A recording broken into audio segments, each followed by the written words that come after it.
مجدد صاحب فرما رہے ہیں کہ حضرت خضر علیہ السلام اور حضرت الیاس علیہ السلام نے کہا کہ ہمارا تعلق عالم ارواح سے ہے، یعنی ہم انسانی صورت میں نہیں ہیں، اور عالم ارواح سے حقیقی ہمارا تعلق ہے، مگر ہماری روحوں کو اللہ پاک نے یہ طاقت دے دی ہے کہ ہم انسانی صورت اختیار کر لیں، اور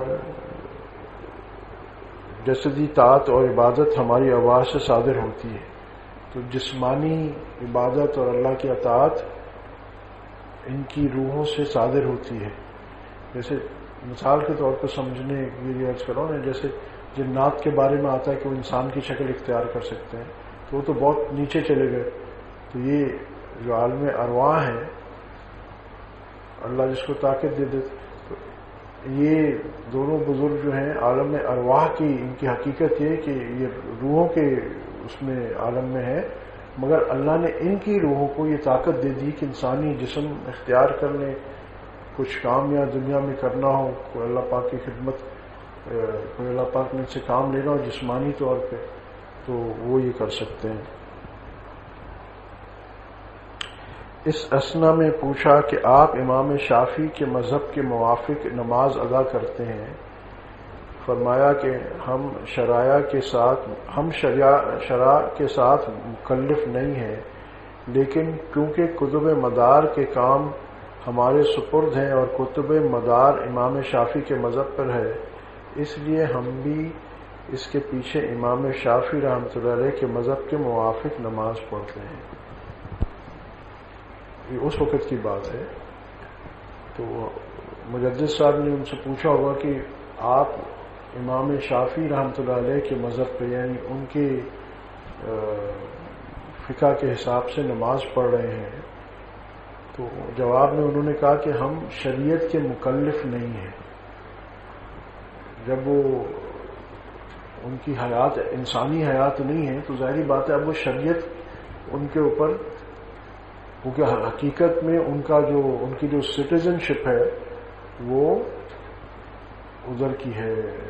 عالم ارواح کی۔ تو یہ کیا فرما رہے ہیں کہ ہم پہ، کیونکہ ہم عالم ارواح سے تعلق ہے، اور جب انسان کا انتقال ہو جاتا ہے، یعنی اس انتقال کے معنی ہوتے ہیں منتقل ہونا، ٹرانسفر ہونا۔ ہم انتقال کے معنی لیتے ہیں مر جانا، مگر حقیقت میں انتقال کا مطلب ہے منتقل۔ پر ایک آدمی جب عالم ارواح میں ٹرانسفر ہو گیا تو اب جو دنیا کی پابندیاں تھیں اس پہ ختم ہو گئی، جو شریعت کے تحت اس کو نماز پڑھنی تھی، روزہ رکھنا تھا، یہ ساری چیزیں اس پہ وہ مکلف نہیں ہے۔ کہ خضر علیہ السلام کا جو سورہ کہف میں قصہ ہے، تو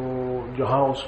کشتی میں سوراخ کرنا، کسی کو نقصان پہنچانا، ایک بچے کو مار دینا، یہ تو گناہ کبیرہ ہے، قتل گناہ کبیرہ ہے، مگر کیونکہ جیسے کوئی یہ نہیں کہتا کہ اسرائیل علیہ السلام کو 302 لگا دو کیونکہ انہوں نے کسی کی جان قبض کر لی ہے، کیونکہ اسرائیل علیہ السلام انسان نہیں ہے، پوائنٹ 1 وہ فرشتے ہیں، اور دوسرا پوائنٹ یہ کہ ان کی کیونکہ اللہ کی طرف سے ڈیوٹی یہ لگی ہے کہ تم نے لوگوں کی روح قبض کرنی ہے۔ جب خضر علیہ السلام نے اس کشتی میں سوراخ کیا یا خضر علیہ السلام نے اس بچے کو مارا،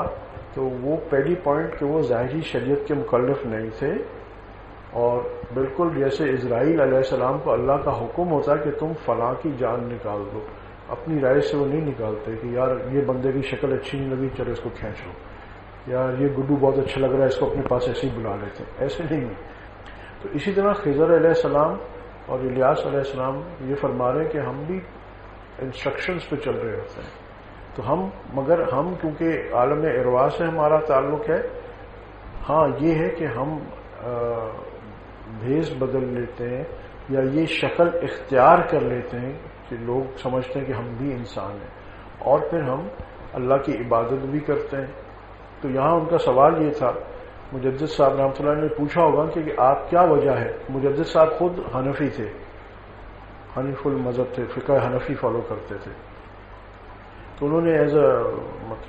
سمجھنے کے لیے تجسس سے پوچھا ہوگا کہ کیا وجہ ہے، کہ کوئی فضیلت ہے فقہ شافعی کی کہ نہیں؟ تو ان کو مجدد صاحب رحمۃ اللہ علیہ نے مجدد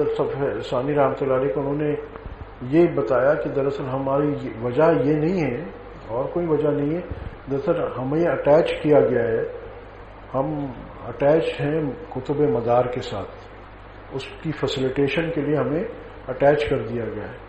کیونکہ ہم کتب مدار کے ساتھ اٹیچ ہیں۔ اور اس وقت یعنی اس وقت جب مجدد صاحب رحمۃ اللہ علیہ کے زمانے میں، پھر ایک تو وقت آیا جب مجدد صاحب خود کتب مدار تھے، یہ اس سے پہلے کی بات ہوگی